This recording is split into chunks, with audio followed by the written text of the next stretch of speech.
Podcast. We'll be sitting down with a fresh guest each week. Someone who shares the same kayak fishing passion that runs through our veins. We're talking kayak anglers, kayak companies, lure experts. Heck, anyone who's got a story to tell about landing the big ones from a kayak. We're setting our sights on becoming the #1 kayak fishing podcast in the world. You'll get a chuckle, a grin, and hey, maybe even a belly laugh. Because we believe in the power of humor. But above all, we're here to educate and inspire. So, whether you're a seasoned kayak angler or just dipping your toes into this exhilarating world, join us on the Kayak Fishing Obsessed podcast. It's time to reel in adventure, camaraderie, and the joy of the catch. Here's your host, Daren Windle. What's up, you fish freaks? Welcome to the Kayak Fishing Obsessed podcast, episode number 130. And tonight's show is going to be a banger. As we all know, kayak fishing has evolved fast. Better kayaks, better motors, electronics, people wanting to get off the bank. The sport has exploded. But here's the truth we don't talk about enough. Safety education hasn't kept up with the speed of the sport, and that's exactly why tonight's episode matters. I've got two awesome guests joining me. We got Chad Hoover, founder of Kayak Bass Fishing and a massive driver of the sport's growth, and Kayak Jack himself, Marty Hughes, a passionate angler who's embraced the mindset shift toward real preparation on the water a long time ago. And tonight we're talking about KFAST, Kayak Fishing Advanced Safety Training, why it exists, the mistakes anglers don't realize they're making, and how we can change the culture of kayak fishing safety moving forward. This isn't about fear. It's about confidence and being prepared and responsibly growing the sport we all freaking love. Wyatt, how you doing, brother? Doing all right, man. I'm excited for this one. This one's gonna be a good one. I'm seeing a lot of new people in the chat, people I haven't seen very often, and like especially after COVID and the way that kayak fishing and just paddle sports in general just rocketed off. Like this is gonna be something for everybody. It's crazy. Now, of course, The show sponsor, Dark Horse Tackle, the lure of the week. I think you're gonna like this one, Wyatt. I thought about you when I pulled this one out. This is going to be from Cornerstone Lures. This is a Swiver 65 millimeter, half-ounce lipless crank, sticky owner hooks. Got that tight action. Isn't this what you won second at the Bassmaster on? It looks like it was a bluegill. It was a bluegill pattern. I saw you throw up a video of that, and I meant to shoot you a message about where did you get that one right there? Cornerstone Baits, darkhorse.tackle.com. Came in the box, man. Came in the box. Nice.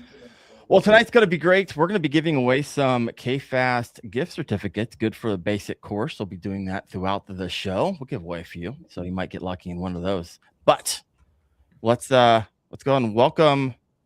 Well, one of our guests is gone. Let's welcome one of our guests to the show. I don't know where Chad went. Marty, how's it going, brother? He's out back taking a pee. Yeah, he was just there. I want to text him. I don't know. I don't even know what's going on. Hotel Wi-Fi. Yeah, I know, right? He is down at Yak Attack, so he might be having some issues there. Oh, he's back. Yeah, back. Chad, welcome to the show, brother. How you doing? Pretty good. I had to switch browsers because Safari was not cooperating. No, Safari didn't use copyright. Well, guys, let's get right into this. We got 75 live right now, which is awesome coming out of the gate. But I got a dual question for you. One for Chad, one for Marty. Chad, take us back to the moment where we first started talking about KFAST, right? What problem in kayak fishing safety kept nagging at you? Why did you feel the industry wasn't addressing it? And then right after that, I want to hear from Marty. Marty, from your perspective as an early adopter of safety in general yourself, what was your first reaction when you heard the idea for a standardized kayak fishing safety course? Chad, you kick us off. So about 15 or 16 years ago, I went to an ACA symposium. And I thought, oh, man, this is the perfect organization to take kayak fishing safety, like take it to the next level. Right. Met the executive director, and I was an officer in the Navy at the time and knew pretty well how to get things done. So I thought we were like off to the races. We about a year into it, we hit a wall. It kind of stagnated. Life got in the way. I started transitioning. It kind of fell by the wayside. You started transitioning from the military to civilian life. Yeah. I'm 0.0% transgender, like about as close to not as you can get. So anyway, I started the transition from military life to civilian life and starting a new business, and kind of fell by the wayside. But every 3 or 4 months, somebody was dying in a fishing kayak. So I'd send a message, hey man, and I get it. There's charter organizations that have their core disciplines. 10 years of kind of going back and forth, never getting anything really done. A group out of Tennessee, led by a lady named Andrea White and Joff Luckett and a few others, started really pushing hard to get the ACA back on board. They asked myself and Jeff Little and a few other people, hey, will you help? So we're like, hell yeah. So in 2022, I helped write a grant narrative, not the grant itself, but the narrative, the justification, did a lot of information gathering, pretty much put together a perspective of why we need this in kayak fishing. ACA takes it. They get a course done. I go through the course, took, up until last year to finally get the course in place, but to be available for me to go with all the stuff I had going on. So I go through the course, you and I are talking, and I'm like, man, there's just got to be more than this. There's so many things that, they're not going to touch. We're not going to touch really anchoring. We're not going to touch motors. We're not going to touch treble hooks. So, to a certain extent, I was like, great, you're not going to touch all the things that's going to kill us. It makes perfect sense. But I love their base curriculum. I love the way that they manage instructor training, instructor certification, all that stuff. So I went through the certification, became a L2 certified, river endorsement, fishing endorsement, all that good stuff. And you and I had started talking about this. Literally, I called you up and said, I'm tired of pussyfooting around. How do you feel about helping me get an organization off the ground where we finally take the handcuffs off, take the ankle weights off, get rid of all the bureaucratic crap, and we'll launch an organization? And, guys, I'll just tell you, there was no arm twisting. There was no anything. There was no how much money can we make. There was the answer was, hell yeah, let's figure out how to do all the other stuff, but I'm in. And then the next day he texted me a picture of a dude that had just died out in California. This is why you're wanting to do this, right? I'm like, exactly.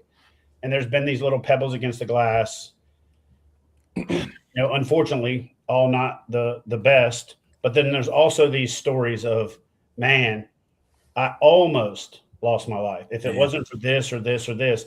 And a lot of it's been fragmented YouTube videos, a video I did here, a video Daren did there, a video Jeff Little did there. But the problem is most of that stuff, people do the the eye roll, and they skip over it. But it's the most important stuff you really need to know. So Daren and I had the conversation, and I said, man, what do you think, dude? Let's do. It's going to be a lot of work. It's going to be thankless work. We're going to go $20,000 to $30,000 in debt to get it off the ground, and we'll hopefully make our money back. Daren said, I'm in. It's that important. And then, if this was a movie 1 year later, a week ago, we launched the course, and we're starting to get people to sign up.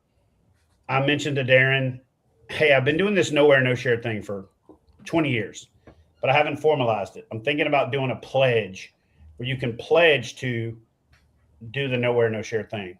Called my buddy Mark, who does all the graphics for both KBF and KFAST, and I said, I've got this idea for a PFD in the center, kind of like the Wear It campaign for the Coast Guard, but with nowhere, no share.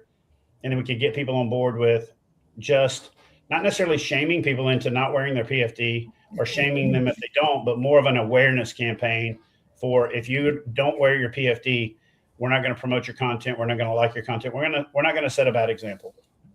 Daren immediately jumped on board with that. So we made the Nowhere No Share campaign, made the pledge page, built it out, and made it part of KFAST. And over 1,000 pledges later and a couple hundred people signing up for the basic course, here we are doing a podcast talking about it. But it's live. Man, it feels good. And it's 9 months work. People have no idea how much work it was involved in getting it off the ground, how many, 10 o'clock at night to midnight conversations, how many 5 o'clock in the morning till 10 o'clock in the morning, back and forth, no matter how many edits bounce back and forth via Google Share drives. And hey, can you edit this? And then we think we're done and we send it out to the experts and we're all proud of it. And, they tear it a new asshole. So then we got to go back to the drawing board. We got to go make it even more robust, make it better, make it cleaner, decide what goes in basic, what we're going to move over to advanced, so we can kind of not eat this elephant one bite at a time. But anyway, we finally just said, like, done's better than perfect. We can continue to evolve it down the road. We're at the point now where we're at the point of go, no go. So we launch it last weekend, February 8th, as good as it can be for where it's at. And it will continue to evolve and get better. And then, about a month ago, we set this podcast up thinking we were going to be, 2 months into this process. But like anything else, that's what happens when you're trying to make something. Is you never can anticipate all the potholes and the setbacks and the roadblocks and all that kind of stuff. But, thanks to guys like Wyatt and especially Marty, no offense, Wyatt, but Marty, he edited this thing and gave us feedback like 5 or 6 times. Jeff Little, 4, 5, 6 times. Andrea White, Joff Luckett, a guy named Jeff Atkins, who's a ACA alphabet soup paddle instructor. He's got so many letters after the back of his name. You don't know if he's a lawyer, a doctor, a counselor, or all of the above, because he's got that many certifications. And then lots of people that were just super enthusiastic about it when we announced it, giving us feedback. And so I'm pretty proud of it. I know Daren's proud of it. We're proud of the fact that we've taken that first step to make kayak fishing safer. And the whole idea is that we don't want you to be scared. We want you to be prepared. Yep. Confidence comes from competence. And the idea is that you don't have to fix everything to avoid a costly and expensive and embarrassing or a fatal incident. You just have to break like one link in the chain, or when the dominoes start falling, you only got to stop one of them for the rest of them to not fall. And I think we're there right now, but I know that we can get better and better with course improvements, advancement, and the idea that we're always open to feedback. This thing is going to evolve kind of indefinitely. So, yeah. No, we'll peel back the onions more. I got some more questions. We'll go in depth. But Marty, I know you've been a long time proponent of safety, have a lot of stories yourself. So what was your reaction? And the first person to ever actually be certified in the basic. You're the first guy, man. So I'm going to answer your question. But first, I know what you guys said. I know what you and Chad said before hey, let's have Marty take it, because if he can pass it, anybody can. Anybody can. That's right. So, of kayak fishing. He's got that third grade mind. If we can get an 84-year-old dude from Nebraska to pass this thing, anybody can pass it. Yeah. And then, hey, I do want to say too, I was out fishing today, and you don't realize some of the safety things we haven't thought about yet. And one is a goose bombing raid. I had like thousands of geese above me, and they were just dropping bombs. It was raining bombs all around me while I was on the lake. Like, I got to get out of here. And he needed a helmet. Dookie bombs. And I was worried about getting We'll get Drew Gregory to teach that lesson. There you go. Anyway, so when I first heard about it, I was elated because for the fact, number one is that I used to teach like safety, like at the ramp and stuff. We had like kayak fishing schools, things like that. Mm-hmm. And when you guys said you were going to create this course, I thought it's first of all, it's much needed. And the other thing is, if you took the ACA course, nothing against them, it's very comprehensive. But how many kayak anglers are going to take the time to do that? Where what you guys have set up takes basically a couple hours and you're certified in it. And I've been doing this a long time, like you guys said. And then I saw things in there that I had forgotten about or didn't know about, that it kind of made me think a little bit. And the other thing is, I'd like to know, the guys that are listening, how many on here tonight have actually been involved in a save of somebody, or somebody capsized and you helped them? I'd like to hear how many people have actually been involved with that. I've got 5 saves so far. 5 people, and one was under for over 2 minutes, and he's alive today. And that was a kid. But when we're out, the guys that are out fishing a lot, 100, 150, 200 days a year, you're going to come across it. And will you be ready, or will they be ready? But I really like the course. It's priced right. You can't even put a price on it because it's, what it's going to do for people. So that's my answer. Marty, real quick, because tell some of these safe stories. The stories are powerful, man. They just are. Here's one. So walk us through, not all of us have those type of stories. You have 5. Yeah. So I'll give you the one. I was teaching a kayak fishing class at a ramp in Omaha, and I happened to turn. It was about a 60-degree day with 40-degree water, and people were getting in the water in their kayaks with no life jackets, t-shirts and shorts. I mean, you think of Omaha, crowds coming in, and we're out there and we're teaching safety. I've got the PFD on and so forth, and our kayaks are down at the ramp, because we were fishing too that day. And I happened to just point and look out on the lake, and I saw the white of a kayak. Like, how the pelicans are two-tone, and it was the white bottom showing of the kayak. And I'm like, that kayak looks like it's upside down. I said, look, guys. So everybody's looking. And then I saw a head next to it. And so I just bailed and went down, I was in a PA 12, and I actually broke the drive paddling so hard. I broke it. Like just going so hard to get there. And I get there, and it's basically a guy who was like probably a 6-foot pelican. That's what they are, aren't they? A little pelican. And he had hit a log or went over a log that was at an angle, and it tipped him. And he was a 350 to 400 pound guy in t-shirts and shorts in 40-degree water.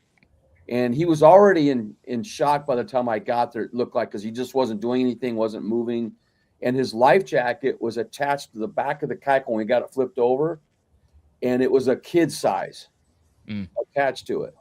And so what I did is I was on one side of the kayak and another guy was on the other side. We had guys calling EMTs and so forth. Then a little 2-man boat came up and helped as well. And we had him hang on, and I grabbed it under his arm, and I got the life jacket free and put it under him. And then we got him to shore, and the EMTs are right there. And fortunately, he's alive today. But just think, if I wouldn't have looked over there, that was another fatality in that. And then when we came in, it was an older couple that came in, and this one guy started chewing him out for not wearing a life jacket in that water, But it was one of those like perfect moments to help save somebody without knowing about it, Yeah. And he was a little lethargic when we got there, but I bet. Very thankful to be saved. And that's one of them. I got some more, but I'm sure you do. And Marty, appreciate you sharing that. And then, of course, we'll get you on the show, and we'll start doing videos and blog posts about this stuff, and we'll bring some more of those to life. However, I do want to focus on something that a lot of people, and I just did it, so I want to question back to Chad. A lot of times, a lot of people like just to focus on the fatalities. And unfortunately, we just had another one this past weekend. I don't know if they're fishing or not, but I literally just had someone send me 21-year-old went missing late Friday night. And I'm reading this because I'll share with you at the end. 21, he was in a dual kayak. It flipped over up in Washington State, so probably cold. And one guy swam back to shore and turned around. His buddy wasn't there. And so they searched for him, 12 different searches over a period of 2 days and 41 square miles. And they finally did find him, but at least behind a fiance and a 1-year-old. And they said, and this is what his family said. This is the article. Johnson was not wearing a life jacket when the kayak overturned, and his loved ones said they hope this story serves as a reminder to help prevent another tragedy moving forward. So that's why I share this story with you guys. But so we have on one side of the coin, Chad, we have fatalities, right? And those are the ones that make headlines. But it's not just about preventing deaths. So walk us through really, because we've had a lot of conversations around this. Of course, we want people to come home, fish another day, come back to their families, be there for their children, be there. The ripple effect of you not being here on Earth is pretty dramatic, and more so than most people think. So, Chad, walk us through, kind of softball that one to you, since we've had conversations around this before. Well, here's the thing. It's really not just about the fatality thing. We tend to focus on that. We tend to talk about it. But think about what not ruining a day is worth. Is that worth $25? You know what I mean? What is not losing a bunch of gear worth? Is that worth $25? You know what I mean? But more importantly, being that voice of reason to keep somebody else from doing it. The ultimate goal for this brand, for this business, for KFAST, is that we don't really truly know the impact we have, because you can't measure avoided accidents. You can't measure the things that don't happen. So the ultimate goal is that 5 years from now, people are like, what are you guys on about? Yeah, like, nobody ever gets hurt in a fishing kayak. It's the safest thing in the world. And hopefully that happens. And then we go, yeah, but it's as safe as it is because of what we're doing. So we're going to keep up, keep the message going, keep the mantra going. But I've always felt like, when I was in the Navy, we did safety stand downs is what we called them. And I was in squadrons or units, or what we call them in the military, command. I was in commands where they did safety stand downs where it was boring. And it was like Charlie Brown's teacher, wah, wah, wah, wah, wah, wah, wah, and everybody was just out there tuning out. And then I did safety stand downs where they made it fun, where we did like field games, and we did things that engaged the squadron, engaged the members. We had competitions. We did stuff like that, to where we created this like Mary Poppins effect, where the spoonful of sugar helps the medicine go down. And one of the things that we tried to do with this course, and what we're going to try to do with both the branding and the facilitation of the growth of this business, is to make the discussions around safety and make preparedness fun. You know what I mean? Engaging, to a certain extent, go so corny that it's memorable, but just to not make it boring, not to make it to the point where you feel like you've got to hold your breath to get through it. So far, the most meaningful feedback I've gotten 2 different feedbacks from people who weren't part of the evaluation process. Like, I coached those people to be hard on it. But I had one guy that messaged me and said, dang, dude, I got to the first test and I didn't really pay attention, and I thought the tests were going to be a give me. So I had to rewatch the first section and take the test over again. Now I got to pay attention for the rest of the course. So I thought, hell yeah. You know what I mean? Like, yeah, it's not just a hit the play button and let it run. Then he messaged me back later and he said, hey man, I just finished the whole course. It was really well balanced and it kept me engaged along the way. And if I'd have just paid attention in the first lesson the first time, I wouldn't have wasted all that time. So the idea is that we did systematically make this thing entertaining, try to do, we're obviously pretty good at video content creation. So we tried to do the back and forth and the frame shifting and the B-rolling and all that kind of stuff to make it more engaging. But the idea too is that if you really pay attention to it, it's quotable. There's things that you can grab yourself that you can use as the one-liner to talk the guy in the boat ramp into buying into the safety culture. And that's really what we want to accomplish, is we want to create a camaraderie around the culture of safety. Make it to where it's our second language, not make it to where it's something you got to go, oh shit, we got to do safety stand-on again, or oh gosh, we got to go take that safety course. And the reason we're not making a certification process where you got to get recertified every 2 years or 3 years or 4 years is that if you're basic certified and you're part of the community, you're going to stay part of the community because you're teaching other people. Mm-hmm. So therefore you're keeping your currency because you're actively involved, because you're part of the culture. And so that's the idea behind it. And so for me, that's the thing that I'm the most proud of, is that we didn't do that by accident. We systematically shot and reshot videos, and we would watch it through and go, oh man, it kind of sticks right here and it's boring. And, we said the same shit too many times. So take that out and let's re-edit it and go back and reshoot it. And there's even a time or two where I thought I was done and I would be like, yeah. And I'd upload the videos and Daren would be like, hey, when are you going to do your videos? I'm like, I did them yesterday. He's like, bro, you got like 13 more videos to do. And I'm like, are you serious, bro? And then I would go download the thing and read it and go, oh man, I missed this, this, and this. And you know how when you go print and it's the number of pages, but you don't hit all and it just prints the first page? I did that a couple times. So anyway, but what I'm the proudest of so far, and again, when you work hard for something, it's not egotistical or arrogant or any of that to be proud of it. But what I'm proud of the most so far is when people say, dang, I did this course and it was worth it. Mm. And I know they're surprised, because most people are surprised that a safety course is worth it. When I took the Alabama boater safety course because I had to be legal. I was watching that thing going, this doesn't have anything to do with me. Yep. I am not backing a boat up to a dock. I am not driving and needing to know which buoy is red, right, or returning. I don't need, this is not me. But this course is us. It's our community. It's kayak fishing specific. That's why it's called KFAST. And the other thing is that course took me 2.5 weeks to complete because I felt like every lesson was like swallowing medicine. It was like, not another teaspoon of Robitussin. I can't take anymore. But with this course, even when I went through it myself, I was like, damn, that was actually pretty smooth. It was pretty engaging, you know? Yeah. So to me, I think we struck a good balance, and I hope that other people agree. And if we didn't, let us know, between the harping on the browbeating of the death thing, which is not the only reason that you should be safer. You know what I mean? Like, you don't just wear your seatbelt to keep from being ejected from the vehicle. You also wear your seatbelt to keep from banging your face on the steering wheel or the windshield. You're not going to die, but you're going to be picking glass out your forehead for 3 weeks. You know what I mean? So the idea is not just to prevent a fatality.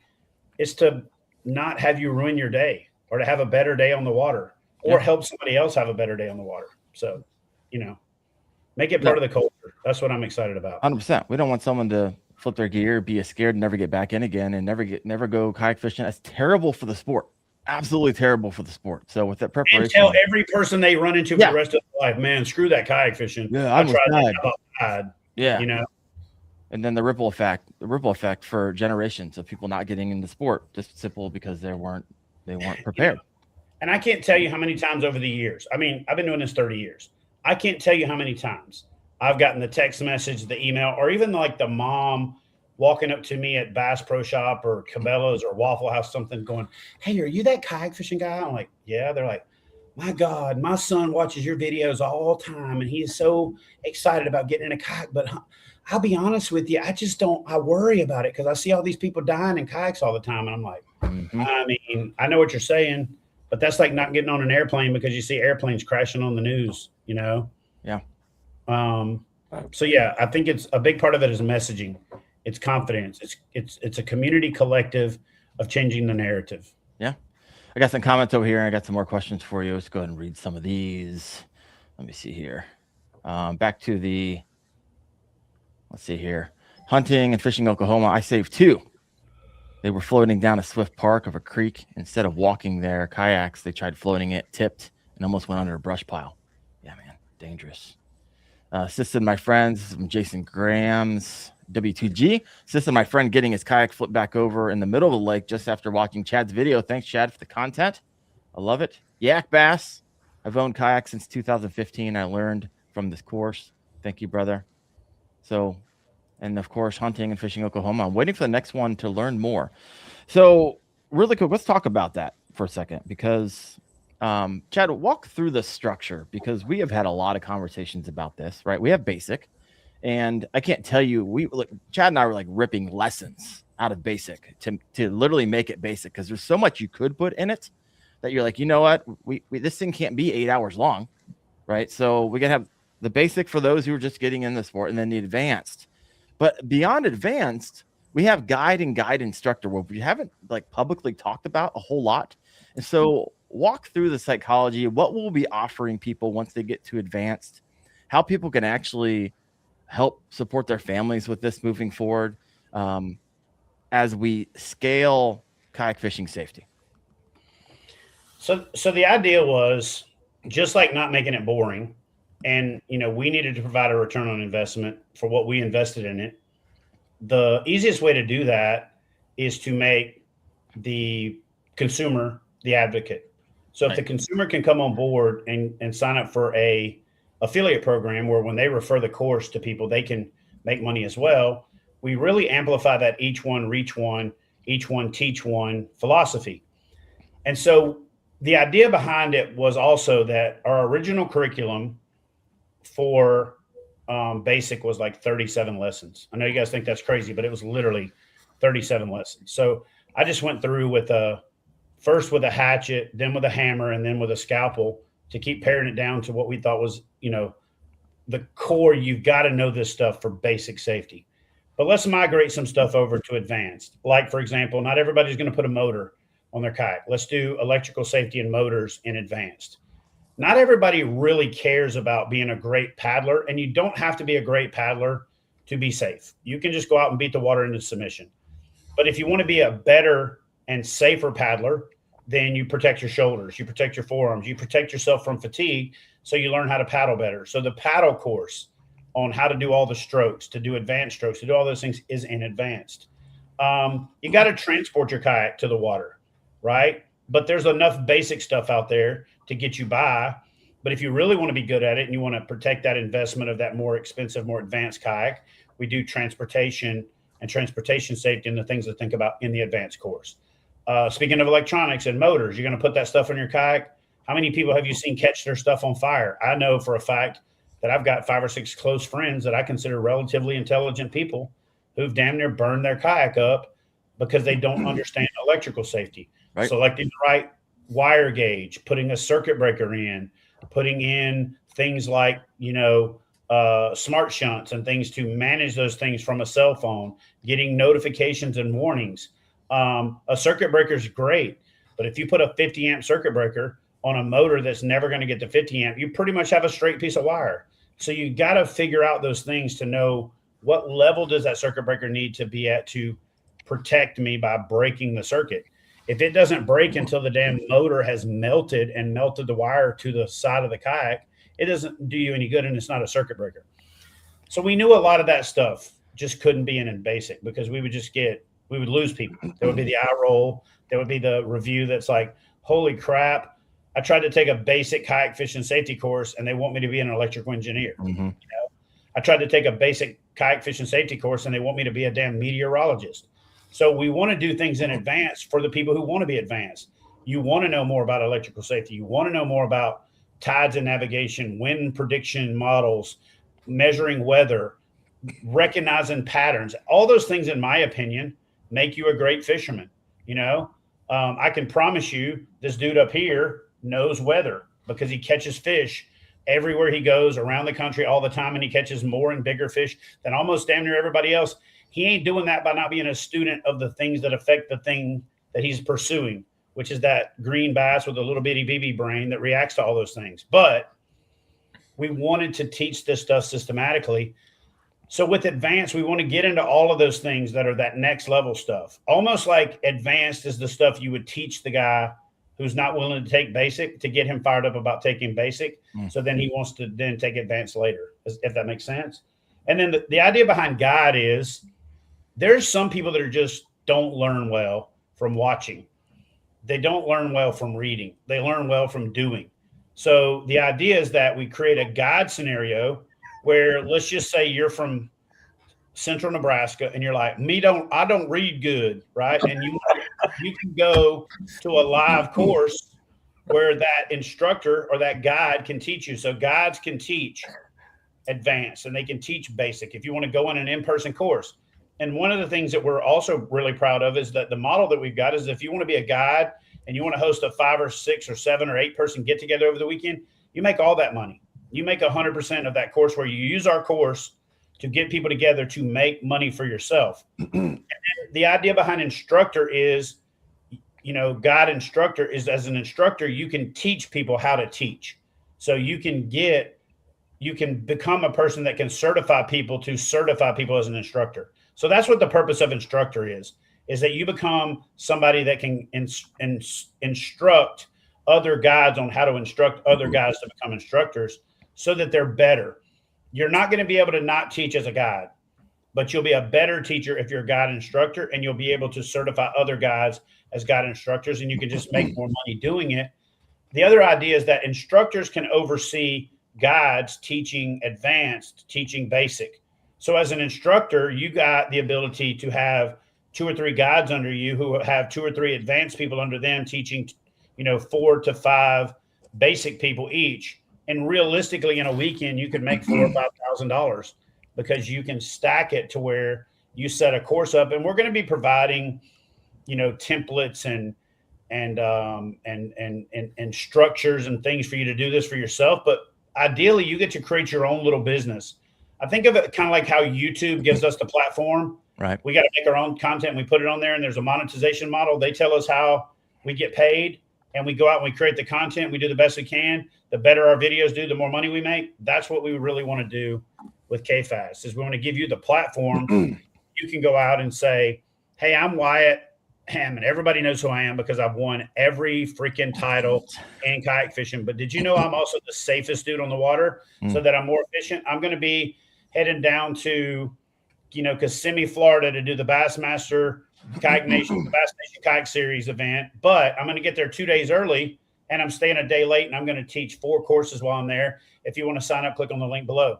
So you can teach people because they know who you are or because you're promoting your business, and you can pay for your trip by going down and instructing people. And then you leave there knowing you left that place better than it was when you got there. And it's not some leave no trace, pie in the sky, foo-foo philosophy, which there's nothing wrong with leave no trace, but there's definitely something better than not just not leaving trace that you're there, but leave residual of yourself. You made that place better by making people who are now on their path to becoming guides, instructors, advanced, and all that good stuff. So it's a tiered approach to creating a business where, as long as we can make enough to keep the lights on, we want to make the sport safer, and we want to give you guys the opportunity to make money doing this as well. Yeah, I like it. Carol's got a question over here, or a comment. She said, yikes, that's a lot to learn under advanced. Will be split into different courses. And Carol, we have a lot. We've only talked about a few of them. We got surf launching, landing, coastal dynamics, river and moving, water, hazard management. We got rescue and recovery operation. And they're just so first aid, wilderness medical, all this stuff is advanced. And how we're setting it up is that we're setting it up under lessons, right? And so we don't want to have like 100 lessons in advance. Chad and I are consolidating. I'm imagining we're going to land around 12 or 13 when it's all said and done. They'll be a whole lot more comprehensive than basic. They'll be a lot longer. The tests will be harder because they're recovering a whole lot more. But we hope to make it something where it's digestible. It's not too hard. And so great question there. Tony Southern 3049's got a question. I see the basic is $25.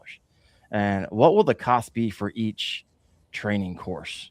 Now, Chad, really quick, let's talk about how we arrived at $25, right? And how we arrived at the advanced pricing and why we're giving essentially guide instructor away.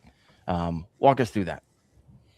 So obviously I have some experience doing this with KBF. And one of the things I did with KBF is I set up a membership to help me with the overhead. But when you get a $25 membership, you don't realize how fast that goes away when you give away a couple of decals, when you put it in an envelope, when you put a card in with it, when you pay the postage and you pay somebody to do the fulfillment. All right. So it gets absorbed pretty quickly. So what we decided is 25 is kind of the minimum to make this thing viable. And when you take out what Stripe takes away, what the course platform Kajabi that we use takes away, it's basically a 50% deal. We're going to make about $12 to $13 net off of each course, and that's the minimum. And then we're got to obviously pay taxes on that 12 to. We have insurance, all this stuff. Yeah, there's so many insurance things. and all that other stuff. And then the idea was that that's our base. If we can break even on that, we're good.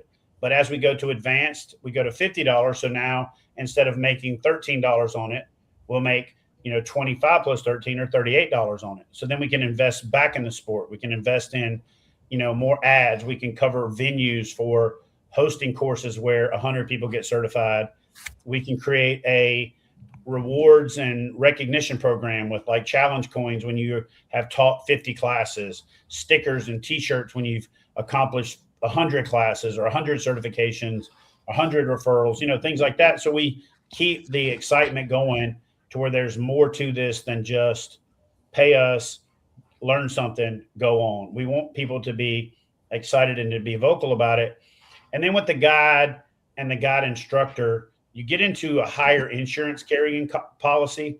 When you certify somebody to teach other people, your insurance premium to cover those people goes up because now you're assuming responsibility for people who are assuming responsibility.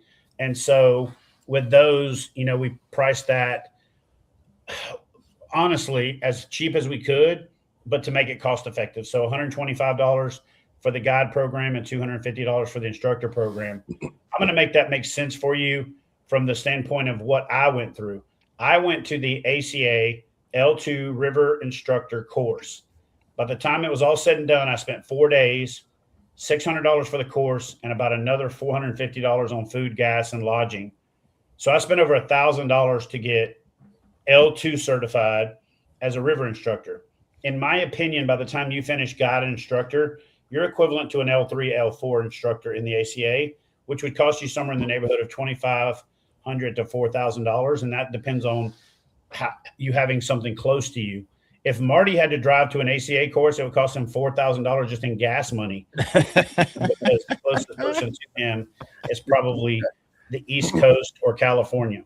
So anyway, the way that we base the pricing is on a standard reasonable price model. We want to price it to where it's effective enough that, we'd rather have 100 people at $125, $150 than 5 people at $500, right? So we just used really good business practices, figured out what the value proposition is, and are we providing back a better value than it costs? And at every level, we feel like we're being able to answer that question with not just a yeah, but a hell yeah.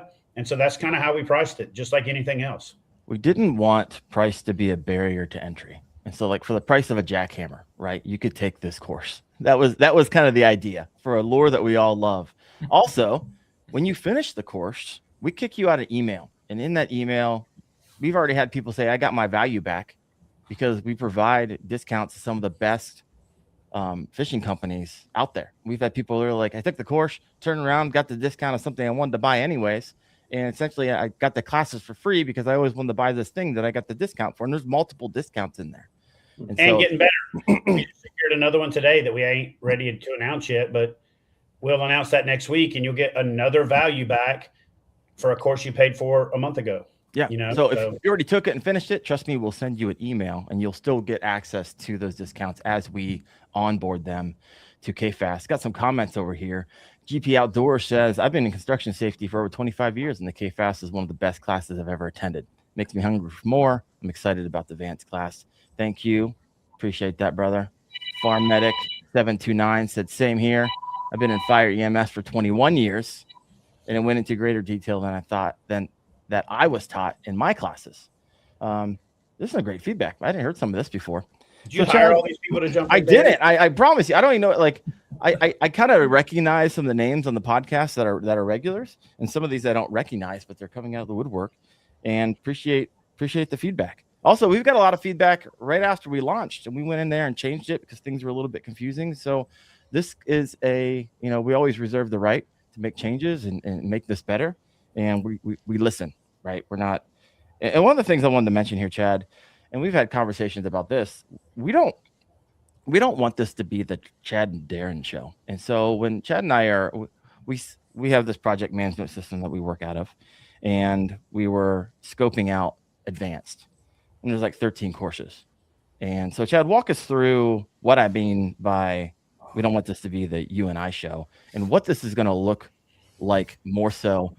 And you didn't even talk about modules. So answer that question and then go into modules. So to go back and actually sort of answer Cairo's question at the same time as answering this question. Yeah. The advanced course will basically be like basic on steroids.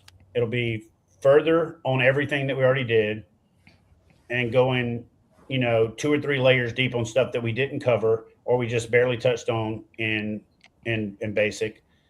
But then we will have some things that we go halfway on, and then to go even further, you'll elect to sign up for a module. So if you say, hey, I want to be basic electrical safety and I want to make sure my motor ain't going to burn up, we'll cover that.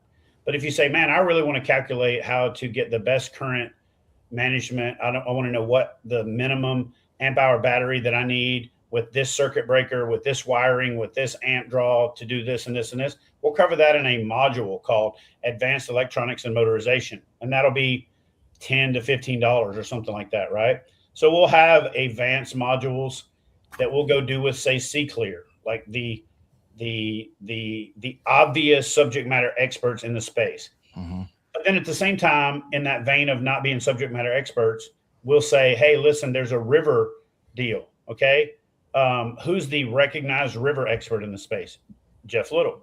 So Jeff Little will create, develop, and implement the river module, but he will also be a guest host or instructor, teacher, subject matter expert in the advanced course for river.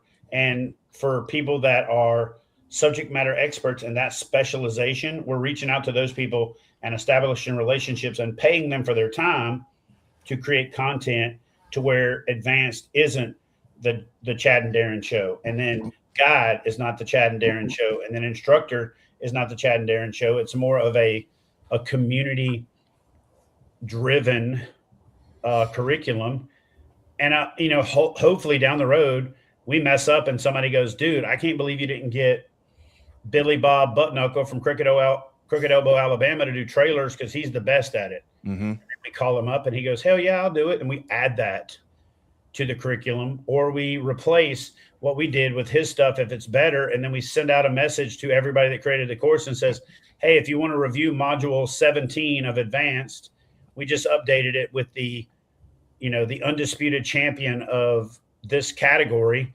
Go watch that module now. Almost like as a continuing education resolution to where you're always going to stay up to date on the latest and greatest as we evolve the course and make it better. So one thing you didn't talk about yet, and then Marty, get ready for, I want to hear some of your questions that you and Wyatt might have. We talked about ways you can earn with, a guide and guide instructor, but when we launch advanced and we're shooting for June 1, right around June, July, right around ICAST, before ICAST is what we're trying to do. Lock it down. We're going to make it happen. Locking it down. What can you expect also with advanced that we don't have right now? The affiliate program goes live with advanced. The reason being is, we don't want to create mass hysteria with every basic person out there trying to fight with every other basic person to be the affiliate program. So if you take that next step and you get into advanced and you go to that level, you're now automatically being part of the affiliate program. And we haven't 100% locked that commission down, but I can tell you this. Daren and I both gnash our teeth and roll our eyes and breathe out sighs of frustration at affiliate programs that we both are part of or were offered on a daily basis. Like I could open my phone right now and I've got an affiliate program offer. 90% of the affiliate programs out there, they use you to get the lead and then they do everything they can to not give you credit for it. We're going to do everything we can to give you credit for it because I want you to get the credit so that at the end of the month you get a check. I want you telling your wife, listen, baby, I got to go teach this course. I made $750 last month doing that.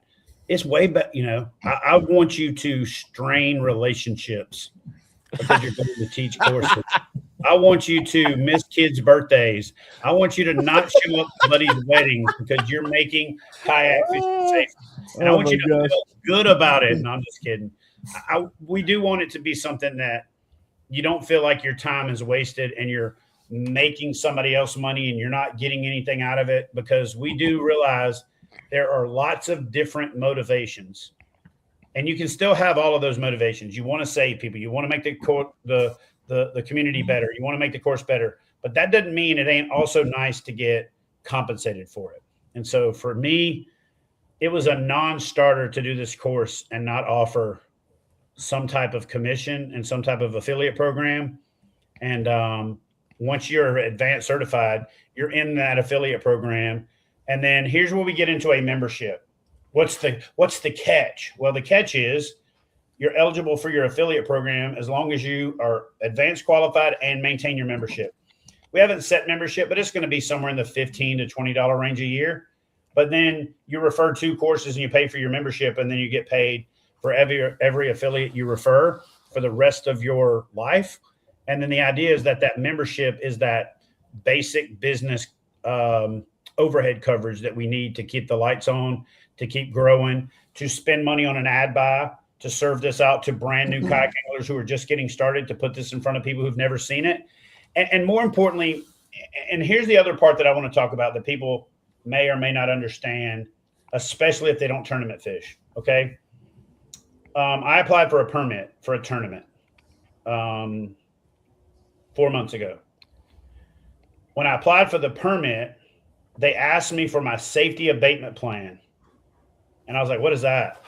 And they said, well, I'm sure you heard about the accident down there at Smith Lake. So now we're required for every tournament that the tournament director has to submit a plan for how they're going to make their tournament safer.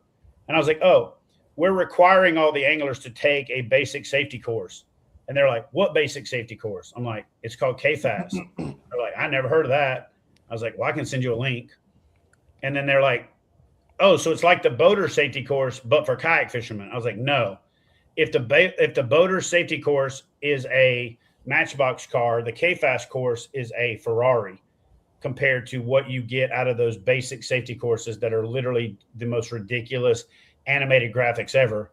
And we're requiring that they're at least basic safety certified prior to competition. And I think we're the only organization in the world that has a basic safety certification requirement to participate, and we have a way to validate it.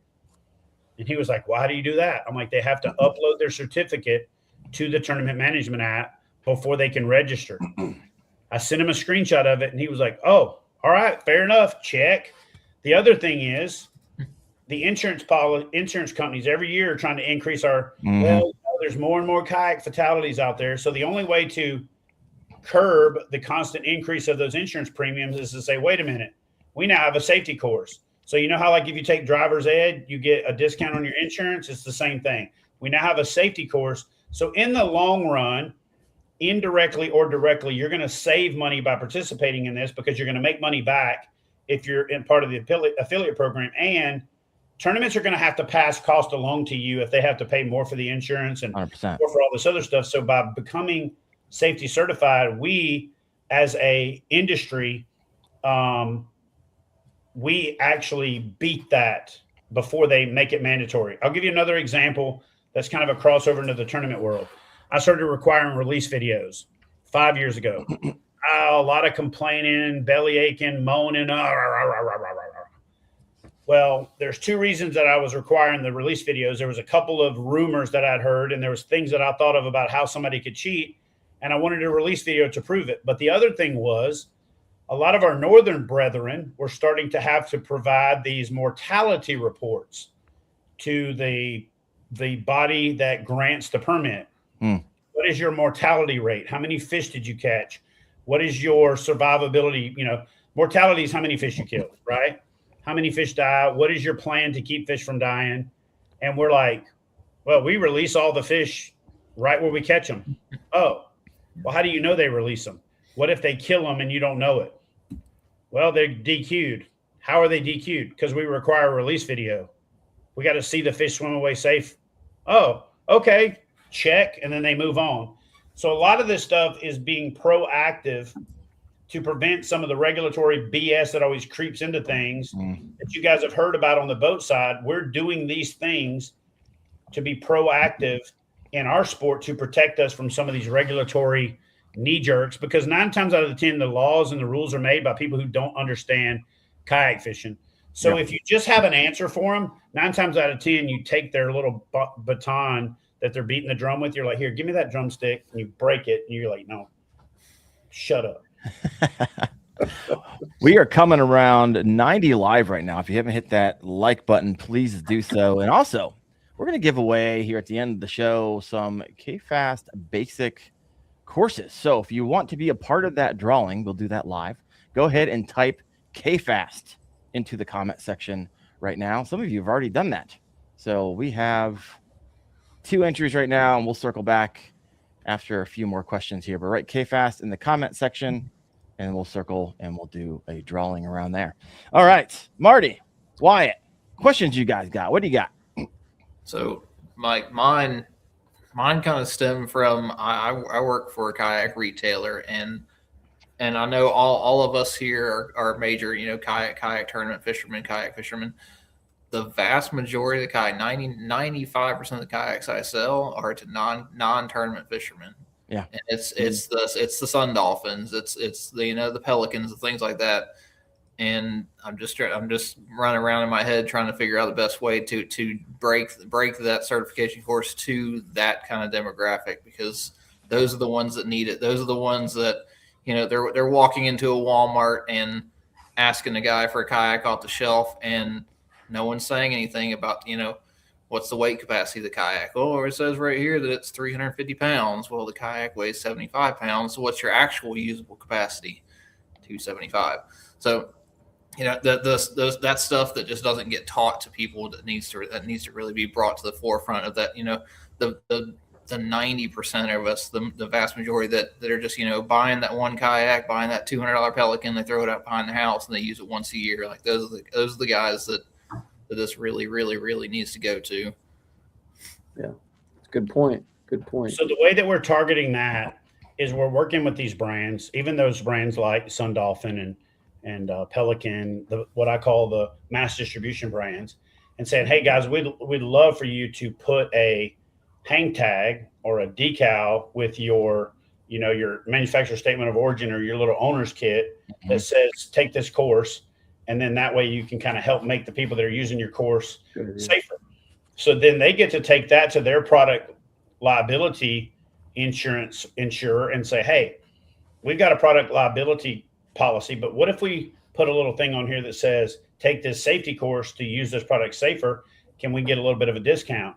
And when I go to them and tell them, hey, you can go to your insurance company and potentially get a reduction in your claimability, for one, because you gave the person the opportunity to take a course to make themselves safer. So that's a big part of it. And the true liability and the formula that they use to determine that. So you can save in litigation, you can save in actual, the underwriting of your policy. And it's just a good thing to do for the community. We've literally batting 1,000 for going to manufacturers, and it's going to be kind of added on a rolling basis. They're putting the Nowhere No Share campaign on their websites. They're putting the KFAST on the page where you register your kayak.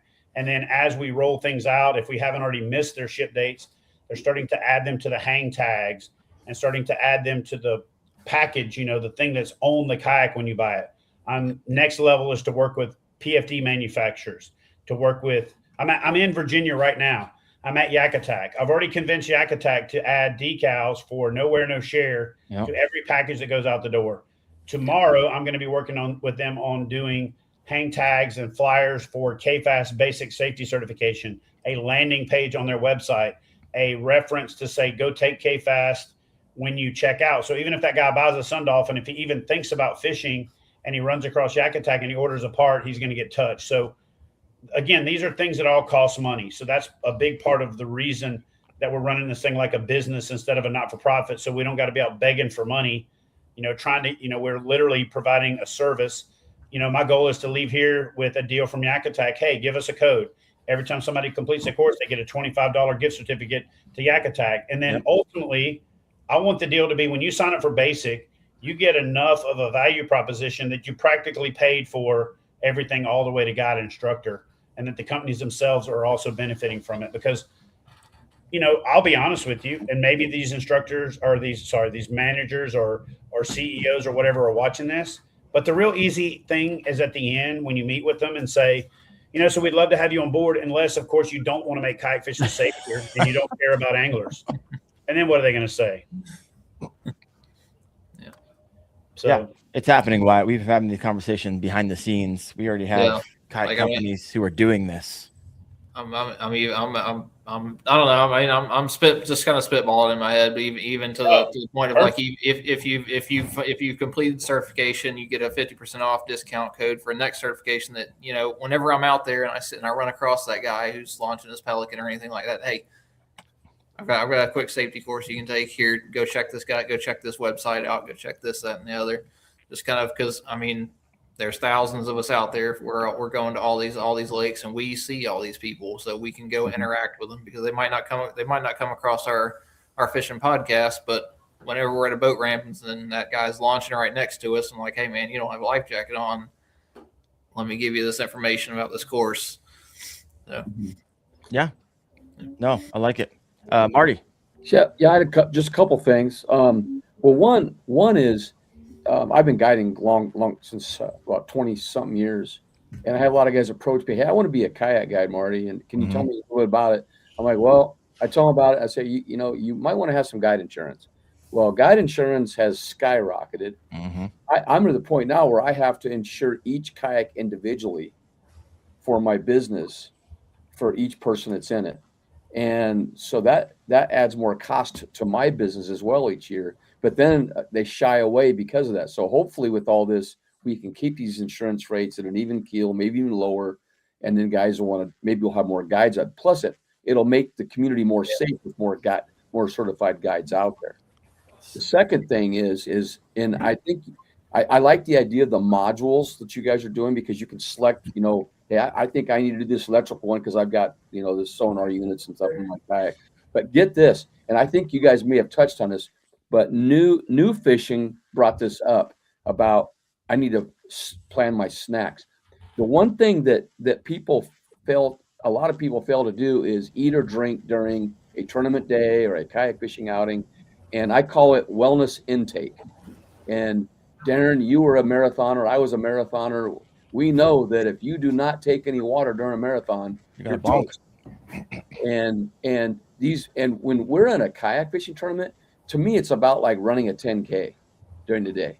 That's the energy expenditure I believe that we give based on my relation to that running when we ran anyway. Yep. Anyway, so I just want to give one story. I was at Sam Rayburn fishing a tournament. I can't remember who put it on, but we were out there and it was super hot. And there was a guy laying on the dock when we got done. We were getting ready for the awards. There was a guy laying on the dock on his back, and he had got heat exhaustion. And he even had bottles that he drank and fruit and everything else, but he was in bad shape. We had to get the ambulance. And there was a guy behind him. He actually, when you're throwing up, you're in bad shape. That's what he did. And I can't remember the guy that sat behind him, but we got him cooled off a little bit in the shade. But he would have died if we wouldn't have seen him. And that's, again, wellness intake. He didn't even drink enough water. And so I think there needs to be something in those, and I'm sure you guys are going to cover it, but I think that kind of safety. Oh, one more thing I wanted to mention was another guy that we saved. He reached back for his pole. That's usually how it happens, as he tipped his kayak. And I was right ahead. I was going towards him when it happened. And he had his life jacket on, but not buckled or zipped. And it went right over his head, and he was thrashing around. And then I got on my bow, and a bass pro helped get him in. But if we wouldn't have been there, that guy was toast too. So you want to make sure you wear it securely and zipper it and buckle it and everything else. So that's my 2 cents worth tonight. No, that's good. Here's an example. Why this is one of the manufacturers we're working with. They actually designed this themselves, and they're going to be adding this to all of their manufactured slot fly-in. So this KFAST overview and why you should take the course will be basically added to every boat that they sell. So that's the level of commitment we're getting from the brands. If you go to Malone Trailers website, for example, it's already there. We've got half a dozen other brands. Finished a conversation with Guardian Angel today.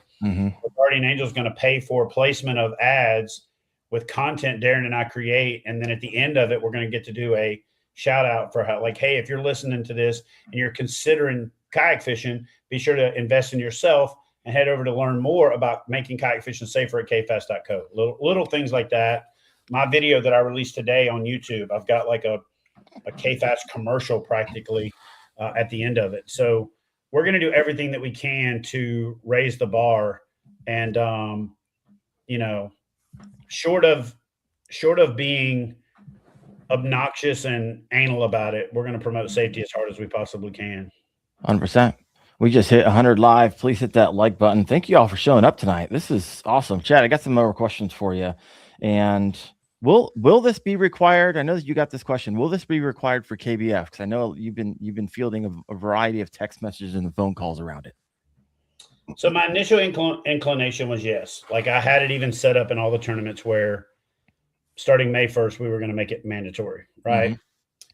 But because nobody's called me on it yet, and I've been proactive in the national championship permit process and some of these other things, but we're not at the point where it's there yet. My goal for this year is to inspire, not require. That's my little call to action. And Marty, being the VP of operations for KBF over there, and I and Mark Fainer, who's the director of tournament operations, have had numerous hours of offline conversations about, Is it better to make it mandatory? Is it better to, and here's my philosophy on it, at least for right now, until we hit a critical mass of where it's almost like, dude, you're not basic certified. What the hell's wrong with you? We want to inspire you to take it, not require you to take it. And I also feel like if you require people to take it, the vast majority of people are going to take it the night before and they're going to rush through it and they're not going to get out of it what they should. So to me, as much as I really want to, and my initial inclination and knee jerk was to require it, this year we're going to inspire people to take it, not require people to take it. And that includes starting May 1st for Mayhem, we're going to add some bonuses to Big Bass and, KFAST giveaways if you're a KFAST member and you win or you place. And we're going to do some random drawings for some prizes if you're KFAST certified and you're competing. So, for example, yesterday I did a spot check for a release video. I do this thing on KBF where I pull a random number. I text Marty the number beforehand, pull a random number, get people to post it so it's as random can be. So I text the guy, hey, man, are you you got your release video? He sends me the release video, and it is almost perfect. I was like, sweet. Hey, are you KFAST certified? He was like, no. I was like, damn. Well, had you been KFAST certified, I'll give you 2 months free entry into KBF, but you're not KFAST certified, so you got 1 month. And he's like, I get a text like 4 hours later. Dude, I just finished my KFAST cert. Thanks. So kind of we're going to require it. We're going to require it at some point. But we're gonna inspire people to take it. We're gonna motivate people to take it. We're gonna make people want to take it before we make it mandatory at some point down the road. Thank you for sharing that. It'll get to the point where insurance companies just may require something, and that's what we'll have, right? We're trying to get out ahead of this. It's coming, folks. Yeah. It is coming. All right, I want to talk about something a little quick. We haven't talked about a whole lot. We have a public awareness campaign, and there is a knee-jerk reaction by some people to the public awareness campaign. It's the nowhere, no share. And what Chad and I haven't talked about, it's also the you wear, we share campaign. I guess the inverse is also true. But Chad, we've talked about there's some people who have a knee-jerk reaction to it. They don't like it. They feel like we're bullying. They feel like we're censoring. They feel that a lot of feelings, let's put it that way. And you and I own very large groups in the kayak fishing community. I think you have 118,000. Kayak Fishing Freaks just hit 60,000 members earlier this week. Beginner kayak fishing at coming up on 5,000. And we've had this conversation like, hey, should we make this like a requirement? And we landed somewhere. And so first, let's talk about nowhere, no share, what it is. 2, the knee-jerk reactions, kind of let's debunk a lot of them. Because a lot of people are making comments and I don't even have any clue what the pledge is. And 3, talk about our conversations that we've had about should we require this to be a part of the groups, and kind of the same angle we're kind of taking with KBF, however, with the groups that we own and manage. Yeah. So, like I said, I've been on again, off again with nowhere, no share for probably 25 years, really heavily for about 15. I was a pro staff director for the first ever fishing team in kayak fishing. You could argue about that if you want to. You could just be making a lot of noise and be wrong. We built the first ever real fishing team. It was Wilderness Systems. We're the first one. I was the team manager. It was the first real fishing team. Scott Knoll started it, but before he got it across the finish line, I took it over. That was the first fishing team. The first thing we did is implement a PFD required for all photography, all media, and everything policy. There was 2 guys on the team. I live in Texas. That's hot. That's shallow water. Cool. You don't have to be on the team. You just have to wear your PFD and all photos and videos if you're on the team. Mm-hmm. Your call. One of them stayed, one of them left. Cool, no problem. Okay. So I've been dealing with that blowback, ever since I started this. But I'll tell you what sold this for me to go full court press with it. I was at a boat ramp, late September, early teal season, 2023. This is September. See this kid running a mud boat in the middle of the night. Damn near runs me over like 2 times because he's running without no lights on. So I go to the boat ramp and wait on his ass to come back so I can have a little man-to-man conversation with him about running his boat with no lights, blaring turtle box music, not paying attention to what the hell he's doing. And then I notice he doesn't have a single PFD on, but he's got kayaks in the boat too. So I said something to him about the boat. I didn't say anything about the PFD. Run into him later in duck season, like big duck season, November, December. And I said, hey, man, you really shouldn't be getting in your kayak without a PFD on. Oh, I got waders. I got this. I got that. I'm only in waist deep water. Like, dude, I'm just trying to tell you, man, you don't want to be out there in a kayak without a PFD on. I can't find one in camo. Well, put one on and put camo on over the top of it. Stupid old man. Okay. So I back off. Simultaneous with that, there's a kid from the Crawfordsville University in Kentucky. I made a comment on his post and said something about, dude, you're representing a fishing team. You really should be wearing your PFD. And he's, you're being it's not required. I have it. I wear it on tournament day, blah, blah, blah. 3 weeks later, the kid that I talked to at the boat ramp ends up on Facebook. He's missing. Got out of the John boat into his kayak, flipped his kayak. Cold water overwhelmed him, and he drowned. It's a kid I talked to at the boat ramp. Fast forward 4 months later, the kid I get into an argument with on the internet is the kid that died at the Toledo Bend tournament, not wearing his PFD. So I literally said to myself, what if I just pushed a little harder? What if I was willing to take the face shot and the blowback and the shut up, old man, because I harped on the PFD just a little bit harder? Now, is there the F around and find out a component of my life? Absolutely. Is there the free will, all? Absolutely.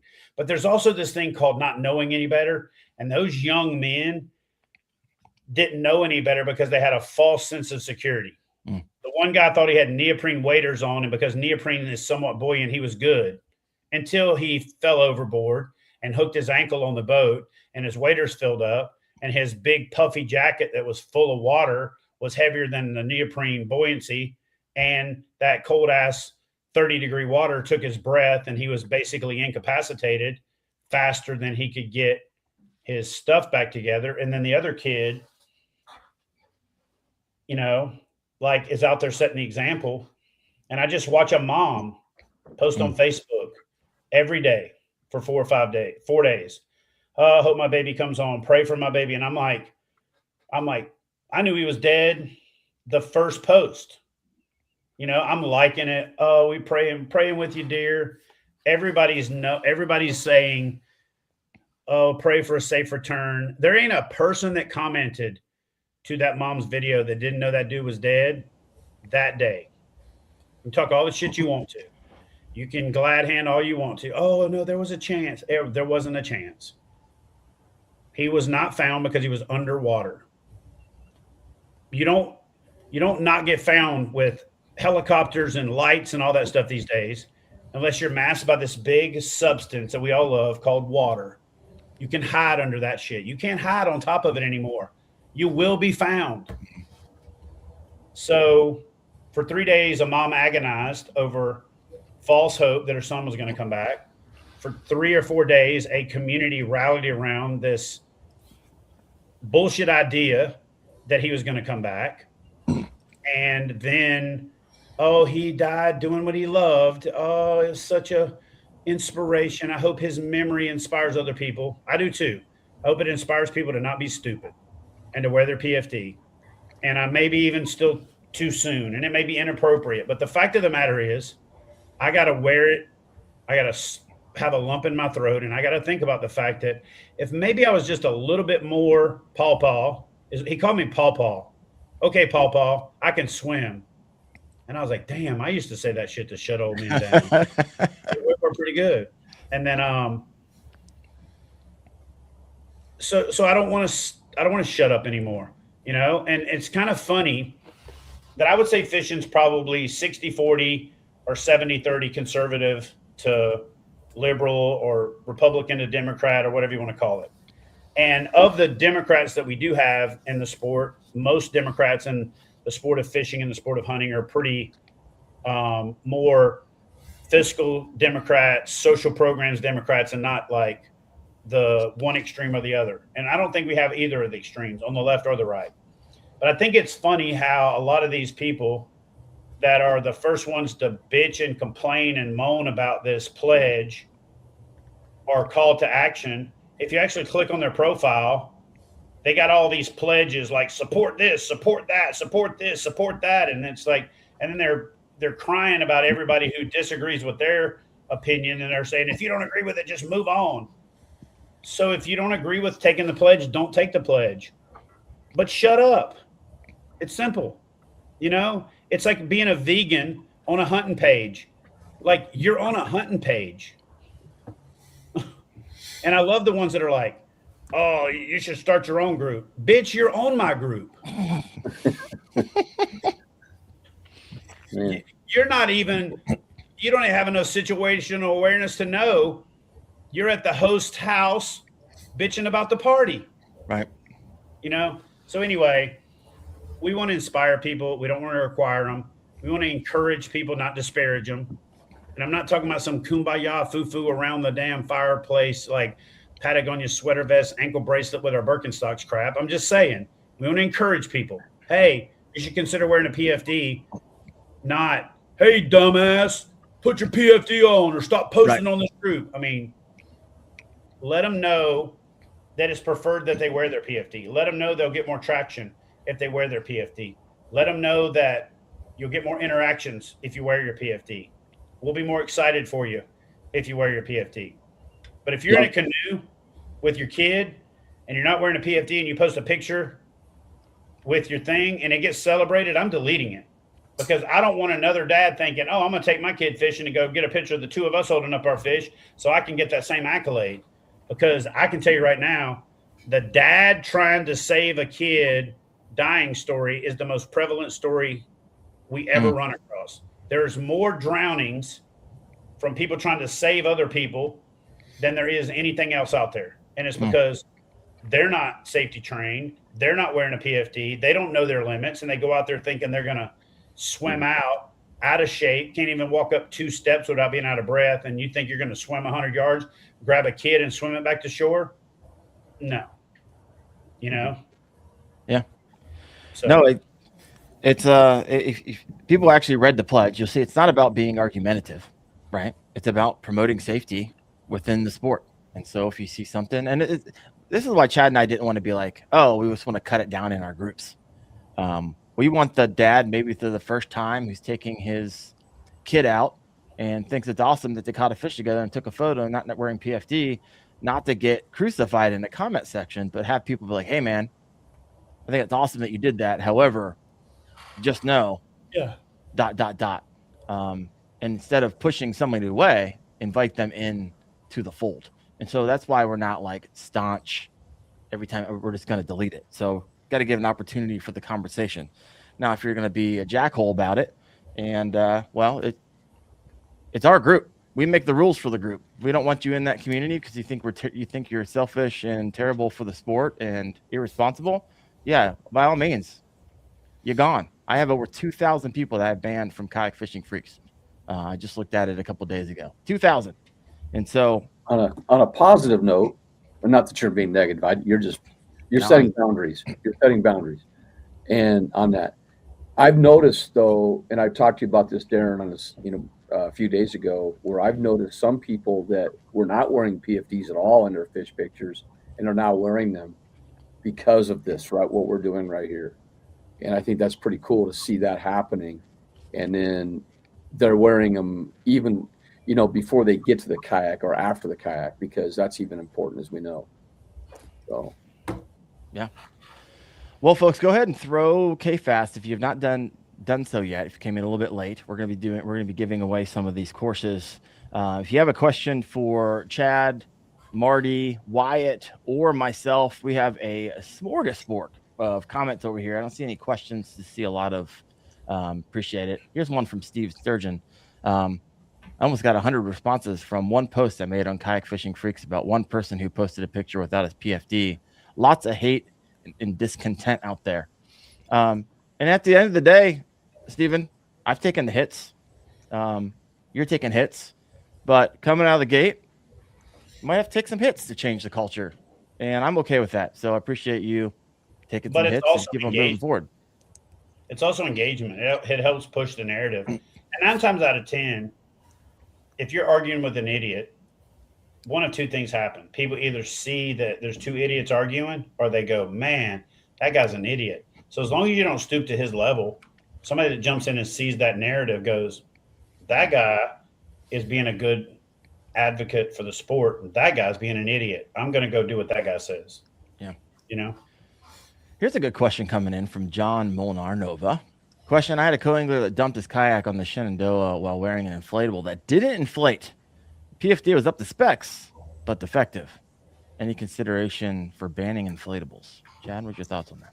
Not really. And because I'll be honest with you, I think that inflatables should always be also PFD. They should be like in addition to, another form.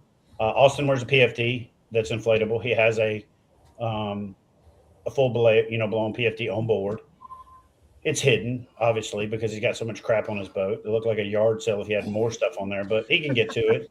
He's with me, or someone 99% of the time. But we inspect those PFDs and we activate them regularly. And it's worth the blown CO2 cartridge to test them, and it's worth buying an extra PFD every now and then. Because in theory, when you inflate those things with the CO2, you've compromised the seal. Mm-hmm. So they're kind of one and done. So I'm not advocating going out and testing them with the CO2 cartridge, repeatedly. Blow it up, make sure it works, roll it back up and stow it. But I'll be honest with you, I have not seen a green PFD indicator on an inflatable that didn't work. I've seen people who don't know how to check it.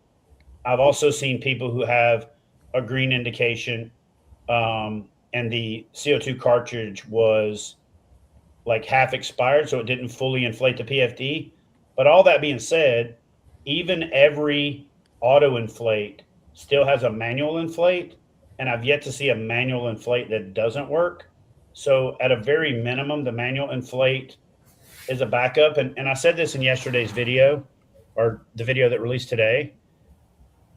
I'm not a fan of inflatables. I think inflatables are not the best, but I would rather somebody wear an inflatable or have an inflatable that they'll wear than have a standard foam PFD that they don't wear. So I justify my support of and prevention of banning inflatables because I would rather you wear an inflatable than not wear another PFD, especially a more premium inflatable. But 100%, we do not allow belt style PFDs. Never have, never will. Not going to. Don't ask me. You can ask me, but you're wasting breath. They're nothing but a duck butt float up. In other words, they just make your ass float up in an air like a duck when it's feeding so that your family can find your body if they recognize you ass first, because that's about the only way that thing's going to do anything. An inflatable belt band is a swimmer's PFD. It is not a life jacket or a PFD. It is an aid to swimming. It is not I'm going to help you float. So the belt style are practically useless. You can almost puff up your shorts and get more flotation than you'll get out of those belt style. You can just fart in your shorts after you get in the water and you'll pretty much do the same thing. So, all right, got some questions here from the comment section. And if you have not yet done so, I've seen some people writing KFAST in the comment section. You should, but don't put the exclamation point afterwards. It won't get sucked into the giveaway that we're going to be doing here in just a moment. All right, some comments. We have Saltwater Vet.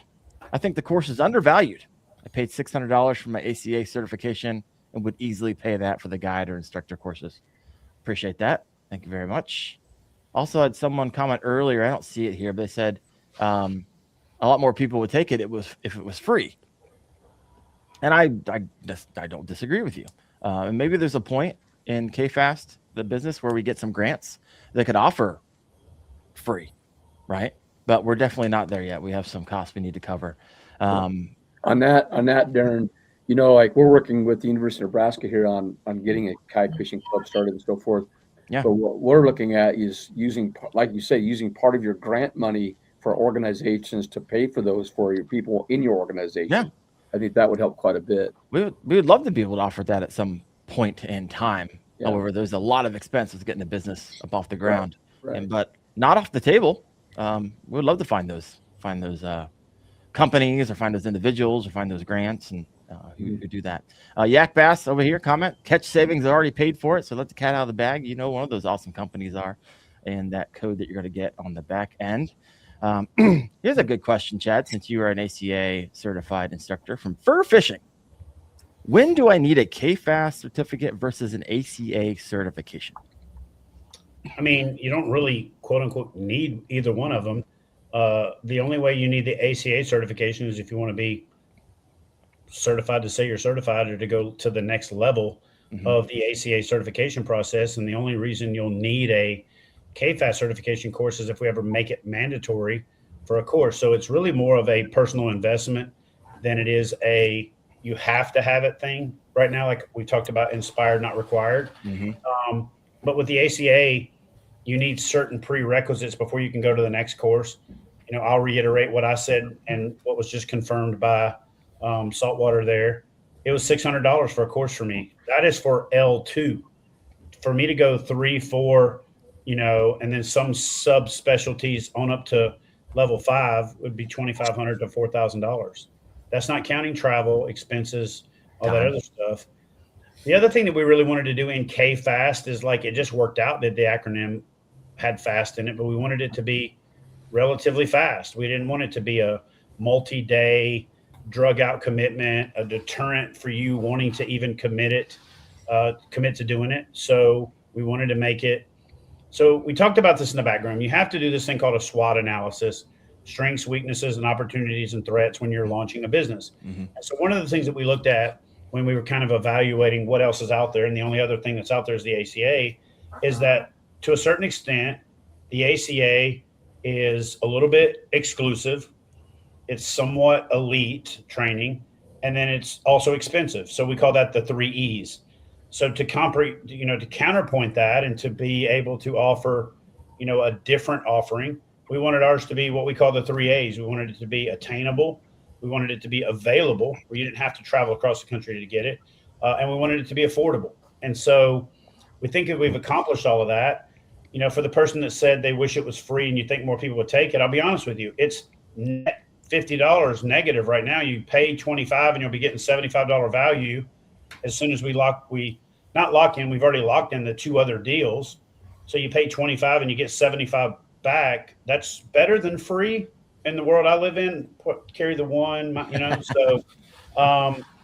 So there isn't really there's not a ticket to the hotel that you get in or the ball with the ACA certification or with the KFAST certification, but KFAST gets you to that next level, and KFAST gets you specialized training in kayak fishing so that before it's required, or if it ever becomes required, we can avoid the states going, it is now mandatory for you to take that boater safety course, which, by the way, just for the sake of argument, the boater safety course you have to take in Alabama to register your motorized kayak is $40.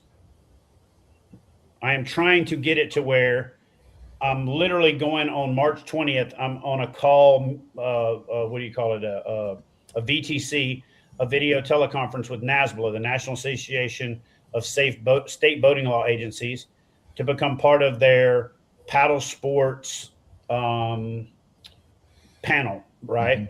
And then the idea is that I want to advocate for them that this course is better than the boater safety course. So in theory, if I can do that for every state that requires the boater safety course to register your kayak with a motor, I'm going to save you $15, or we're going to save you $15 because this course is $25 and the state mandated course is $40. Right. Oh, and by the way, the state course you got to redo every 3 years, and now this one you do one time. Yeah, I like it. You got Jason Young, D7J over here. I'm new to kayak fishing, and the first thing I bought after my kayak was a PFD because I saw every serious kayak angler wearing one every time. It only makes sense. Keep up the great messaging. Thank you, Jason. Appreciate that. From Cooperating with Grace.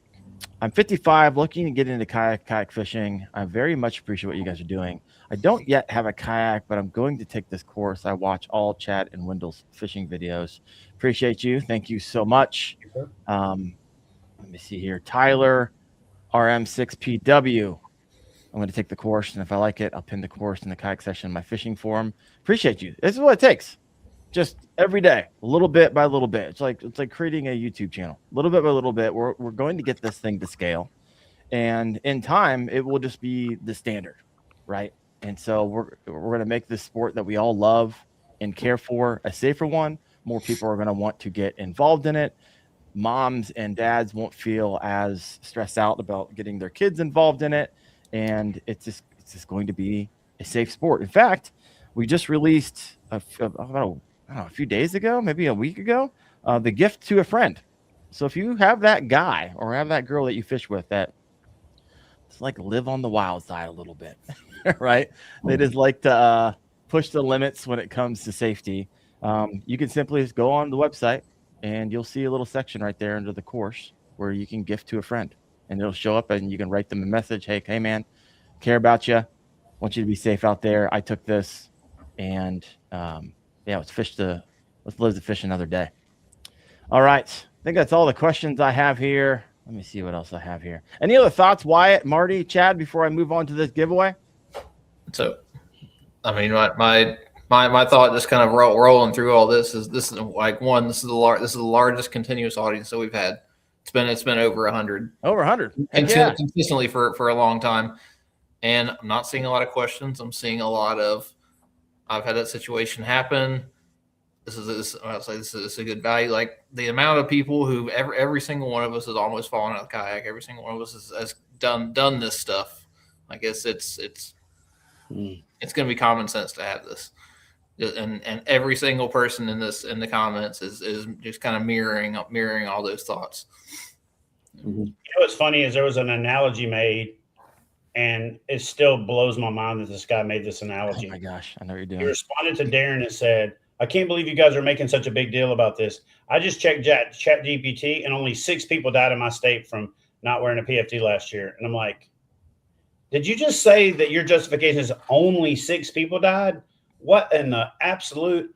And then he came back with the analogy that like, oh, this is like the whole helmet versus no helmet argument. You know what's funny is I see a lot of people advocating for not wearing helmets. You know who I've never seen advocate for not wearing a helmet? Somebody who's ever laid a motorcycle down. I've never seen a person who's laid a motorcycle down still advocate for not wearing a helmet. Every person that's scraped off half their skin sliding down the road and bounced their gourd off the road and lived to tell about it is no longer a don't wear your helmet advocate. So very few people that have almost died from not wearing their PFD, if any, are going to be the person that still thinks you don't have to wear your PFD and doesn't want to advocate for it. Because honestly, if you don't want to wear it and you don't think other people should wear it, and you're also the type of person that's going to just dig your heels in and that's the hill you're going to die on, PFD at that point, changes meaning for you. It stands for pretty freaking dumb. Because if you're that ignorant, that, you've passed ignorant and not knowing better, you've crossed over into dumb. Like you can't be that stupid to where, okay, you've made the choice for yourself. But if you're willing to like rant and rave about people who are trying to make something safer, you've become an idiot at that point. And if you keep commenting and you keep engaging, you're just a useful idiot because you're making the message get more traction, get more distribution, and more people are looking at it, shaking their head going, man, that guy's an idiot. I don't want to be like him, so I'm going to wear my PFD. So thanks to all the useful idiots out there. I appreciate y'all. And we get a lot of that in the comment section. Hey, mind your own business. Don't tell me what to do. We're not telling you what to do. I'm telling you what I'm going to do if you put out. I'm not canceling you. If you put out content that I think is selfish, terrible for the sport I love, which is my business, right? It's gone, right? That's not the community. That's not what I want my kids coming across. That's not what I want other people's kids coming across on social media and seeing that it's cool. Because believe it or not, as much as a awesome human being or a piece of crap that you may be, there's probably some kid that looks up to you. right? And so we're not telling you what to do. We're just telling you what we're going to do. And that's what the pledge is all about, right? And eventually we'll have an army of 10,000, 20,000, 100,000, and this will just be, it'll be normal. I mean, this will be not even a conversation in 5 years. My favorite one was the guy who told me to mind my business. And I was like, well, ironically enough, this is my business. This is my business. Page. Someone wrote in the comments, being dead really cuts into one's fishing time. 1,000%. All right, folks, you guys are awesome. We have 110 live right now. It's a banger of a show. Hopefully you learned something. Hopefully you're excited about what's to come with Advance. June 1 is going to be that target launch date for this, where you can earn from it, where you can learn a whole lot more. And so we're pumped up about that. Thank you all who have been a proponent. I do want to make one last observation before we go, because as much as it is notable that Marty has saved 5 people, I'm going to caution people to not fish around him, because there's a lot of people dying fishing in the vicinity of Marty. They didn't die. Like So the odds are almost dying. So odds are fishing near Marty is potentially dangerous. So if you see him at a tournament, go the other way. Yeah. It's like one of those cats in the nursing home when it comes like lays with you, you know you're dead next. Yeah. Don't go guiding with Marty. I fished a lot of treacherous conditions. That's true. One last thing, Chad. I know we briefly mentioned it, but there will be a bonus structure for those of you fishing KBF tournaments, right? So if you're a KBF and you win and you're KFAST certified, Chad and I haven't landed on what that number is going to be yet. We're still noodling that around, but you can win some extra cash. And of course you're not, well, you're just not going to be able to win that. Yeah, so I said May earlier. It's actually April. I'll announce it next week. March is the last month where things are kind of froze, but April 1st, when most of the country's live and fishing and going after it and all that kind of stuff, will launch April. So April through September, there will be prizes. And then at the championship, there'll be even bigger prizes for being KFAST certified. I love it. Let's give away some of these certification. Well, we're not going to give away the certification. You actually got to test out and earn those. We can give away the courses, give you the opportunity to do so. All right, let's go ahead and get this party started. Let's go ahead and give away $100 worth of courses tonight. Let's give away 4, and you got a bunch of people. You're only going to be able to win once. So if you have yet to do so, go ahead and write KFAST in the comment section. Be a part of this. Drawing number 1. Who do we got? See a lot of names in there. Some regulars on the show. I love it. And the first winner is going to be Chris Johnson, my man. Write me at Daren@KFAST.co, and I will get you a code sent out tomorrow. So appreciate you, Chris. Thanks for listening in. Let's go ahead and do this a few more times. Let's draw again. Here we go. Got some comments over here, Marty. Everyone's avoiding you, my friend. I love it. Avoiding me. The winner's William Crawford, 7857. William, write me at Daren@KFAST.co. Tomorrow I'll get you a code out there. We can get you all set up. Let's go ahead and give away a couple more. Here we go. Spinning the StreamYard wheel here. The fish are going to be safe around me then, aren't they? I like it. Tyler RM6PW. Go ahead and hit me up. I love it. And someone's asking, will these be good towards Advance? They will not. We don't have Advance ready yet, and I don't feel like managing all that. We'll be giving away some of those when we launch Advance. We'll be doing another podcast sharing about all that then. Congratulations, Tyler. And one more giveaway for tonight. Here we go. Who's going to top off the show here? And that is going to be, my man, Fish Forge Off-Road. Oh, we know that guy. We know that guy. Tyler's a good man. So appreciate you, Tyler. I know we've had some conversations earlier today. I think this is going to be, Chad, one of our first guide instructors out there on the coast. Big saltwater angler, big proponent of safety. So love everything you're doing, Tyler. Well, folks, I appreciate you listening in. You guys are freaking awesome. Well, Chad, real quick, I saw you had something. One last thing. Andrea White, who has been helping us pretty extensively, and she's also the person that kind of coached me through my ACA certification navigation of the system process, reminded me to remind everyone that there is a free course through the ACA. It's called the ACA Quick Start Guide. We'll actually post that up on the KFAST business page and make it a pinned comment, because again, put our money where our mouth is. We want you to be safe, even if it is taking the free safety course. It's not as comprehensive as KFAST, but it's 35 minutes roughly to finish it. It's called the Safe Start program. You could literally Google Smart Start for safe kayak fishing. It's a little starter course. And then a little statistic that she threw at me while we were doing the live, because she's watching and cares about it. And she said, literally just in Florida alone, it's only February 24th, and 4 people so far this year have died from not wearing a PFD. So that's just Florida.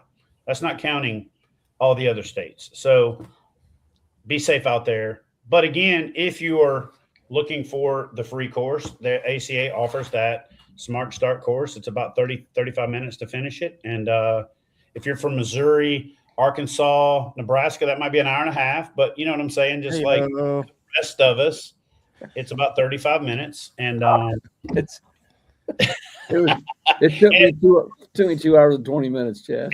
It's free. So check that out. And that's something else that we can do, is spread the word about safety, even if it doesn't, necessarily involve us. Yeah. And what we've been finding, that if you take the time to watch the videos for KFAST as well, to do some timings, I've been getting this question a lot. How long will it take you? And so you could probably finish this thing anywhere from 2.5 hours to 3 hours, the KFAST basic. So if you're kind of wondering like, hey, how much time do I need to devote to this? And you can log in as many times as you want to in order to do that. Most people are finishing in just a couple logins, but we have over 500 hours so far training out the door in the first couple of weeks. So pretty excited about that. So thank you guys so much. Thank you, Wyatt. Good luck on your tournament. Thank you, Marty. Thank you, Chad. Yeah. And thank you, everybody else who is helping push this message forward. We couldn't do it without you. I will see all y'all next Tuesday night at 8:30 p.m. Eastern on the Kayak Fishing Obsessed podcast. You guys have a good one.